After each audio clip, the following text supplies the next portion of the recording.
Despite strides by the international community, including the European Union, to help Lesotho in its fight with poverty eradication, the status quo has not changed, thus begging a question on the root cause of poverty in Lesotho. Newsday's reporter Mohlwa Mpesi had a one-on-one with the ambassador of the European Union to Lesotho, Paula Amadei, to discuss some of the programs the EU has in store for Lesotho and Basotho. The idea of meeting the press, it's part of our commitment to engage with media in the country, to reach out to media in the country, and through media to reach the people of Lesotho. So indeed, we are very active on social media. We are updating regularly our website, but we recognize that without the media we cannot reach all the public we would like to address. So one, I would say, of the trademark of my mandate has been securing maximum transparency of our operation, also responsiveness to media and public inquiries. You tell me if this is the case or not, but we try to provide maximum information. It's part of our, I would say, DNA. We are a public service, and as such, we want to be able to inform of what we do in Lesotho, but also for our constituency back in Europe. We consider that transparency equal accountability, and that therefore this is a key element of what we do in Lesotho as European Union. So we had other opportunity of interaction with the media in the past, either one-on-one, but also I remember we had a briefing with media concerning the humanitarian assistance that the EU is providing in Lesotho. In this particular opportunity, we wanted to celebrate May 3rd, even with almost 1 month of delay, as International Day of Press Freedom. And we wanted as well to be able to report on Europe Month. In May, we have concentrated activities around the Lesotho-EU relation that we wanted to present with more time to media. We had a press conference, for instance, on 17th of May, just after the launching ceremony for the new cooperation agreement and after the Lesotho-EU dialogue, but we wanted to have more time to interact with the press.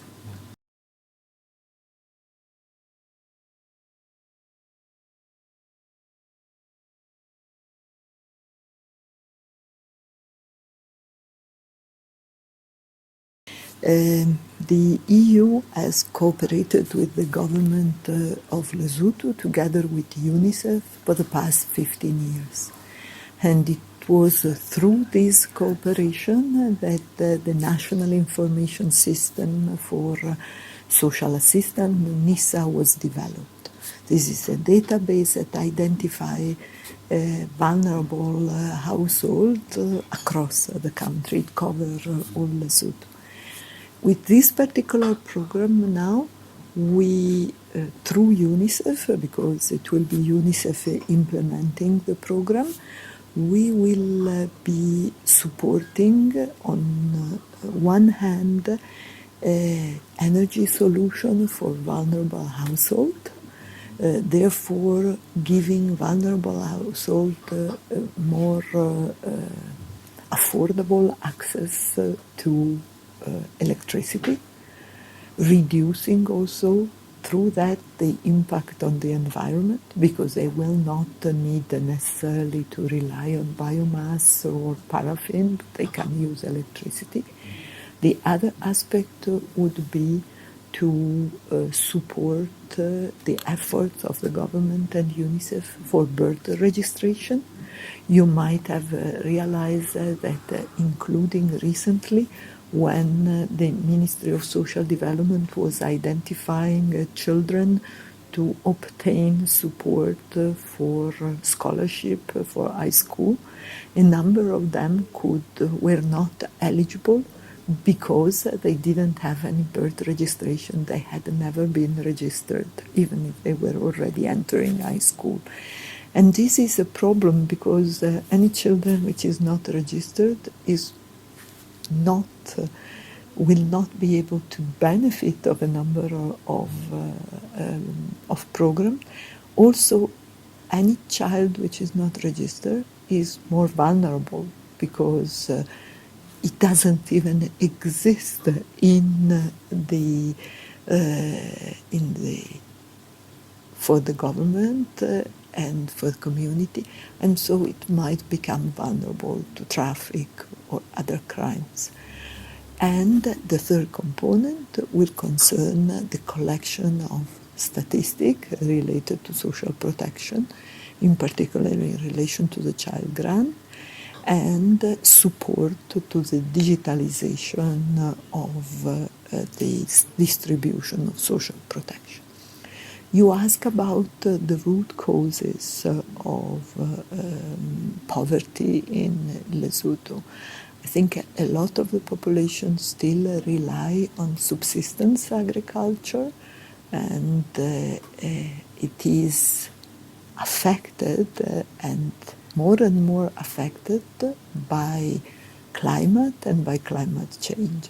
So agriculture, by definition, has always been subject to weather condition, but even more now, where the climate change is transforming pattern, where soil erosion linked to climate change is reducing the available land, and where also there are coping mechanisms that existed in the past are not as effective as they used to be. And I'm thinking in particular at the possibility of Basotho to cross the border and find job opportunities in South Africa.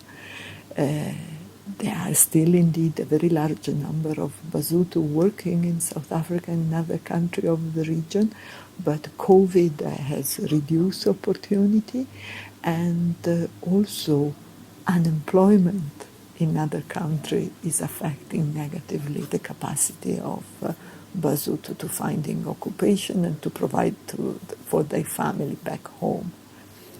So you have on one side subsistence agriculture with climate change affecting productivity. You have on the other side less opportunity of work abroad, but also less remittances.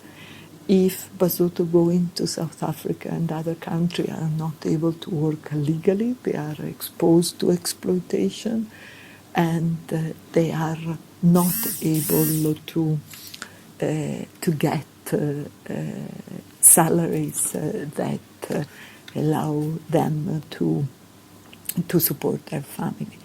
We look also at the textile and garment industries that traditionally has been one of the main provider of jobs and opportunity for Basotho, and in particular for women. It has been affected by COVID, but it has also been affected by other elements. For instance, the fact that proper labor standards are not applied, that the gender-based violence is detected in this facility implies that some customers are not anymore willing to buy products coming from Lesotho because they might be exposed to criticism, because they support industries, they don't protect the right of their workers, and in particular female workers. We have seen as well that there is still a lot of concentration of export in the diamond industry. Indeed, the European Union is the first importer of diamond from Lesotho. Last year, the trade balance between the EU and Lesotho showed a surplus of 300 million euro in favor of Lesotho. So the diamond industry and the export to the EU provide a lot of employment and wealth to the country.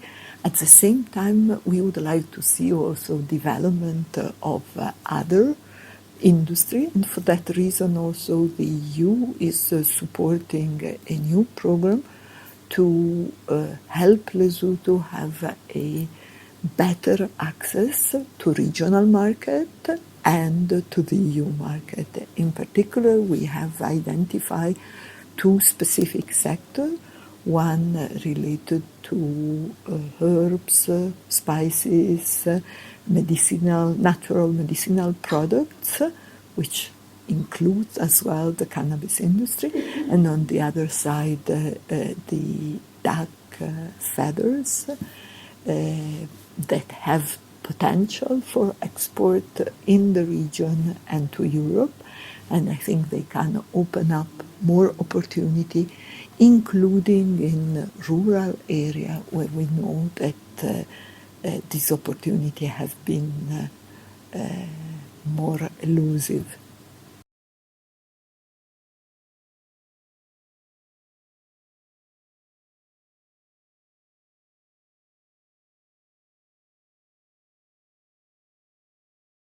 We are concerned as living in Lesotho and having communities of EU citizens also living in Lesotho. We are concerned as every Basotho is on this situation.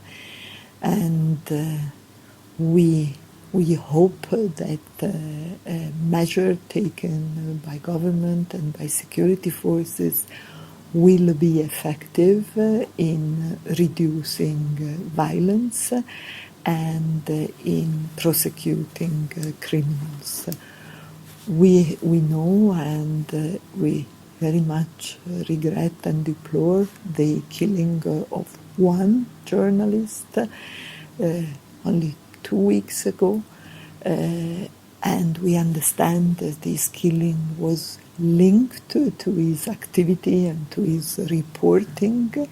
So this represents an additional element of concern if media, in their role of watchdog of politics, are affected. They are subject to threat, and this threat then translate in such tragic events. One of the key elements of a healthy democratic society is missing.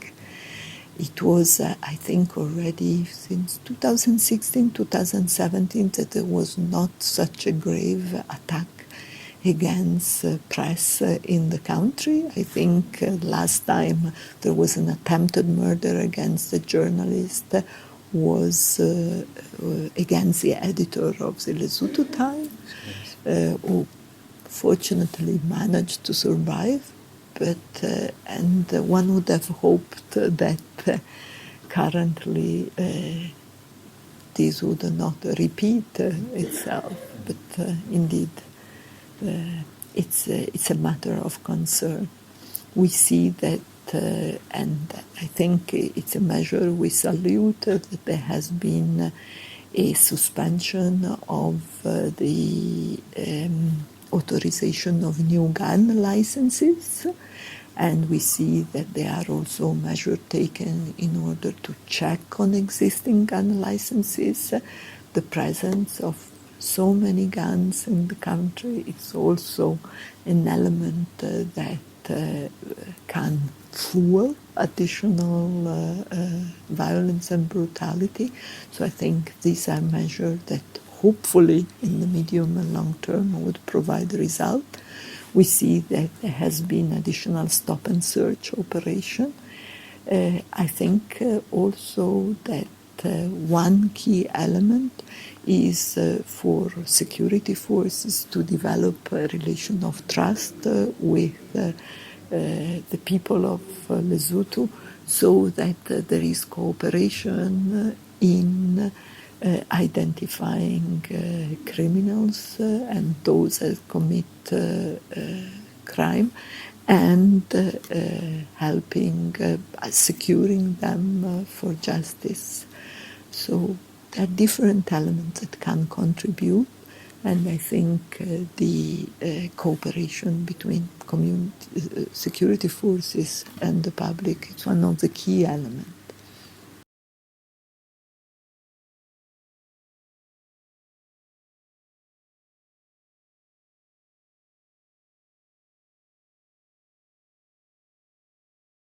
Indeed, climate change is implying more variability of climate, and therefore we have first had the last year where Lesotho was exposed to flood and excessive rain, now to be followed by drought. And this is a trend that we see across the world. The EU has been supporting Lesotho with more long-term action, the one you mentioned, Renoka, that help community develop resilient agricultural practice and protect the soil, fight against erosion, etc. At the same time, the EU has also been repeatedly intervening in Lesotho through the European Commission Humanitarian Office, whose interventions are more to focus on addressing emergency. And this intervention has materialized through the action that have been implemented notably by World Food Programme, by UNICEF, but also an organization like World Vision, and supporting the Disaster Management Authority. So this intervention on one side aim to improve the disaster preparedness, and on the other side, so create resilience, train people to detect, sign, and act, but also on the other side to providing support when the emergency, when the disaster come. So, for instance, through cash transfer specifically focused at vulnerable household, but also through the European Commission Humanitarian Office, it was possible to support the vaccination campaign linked to the COVID pandemic.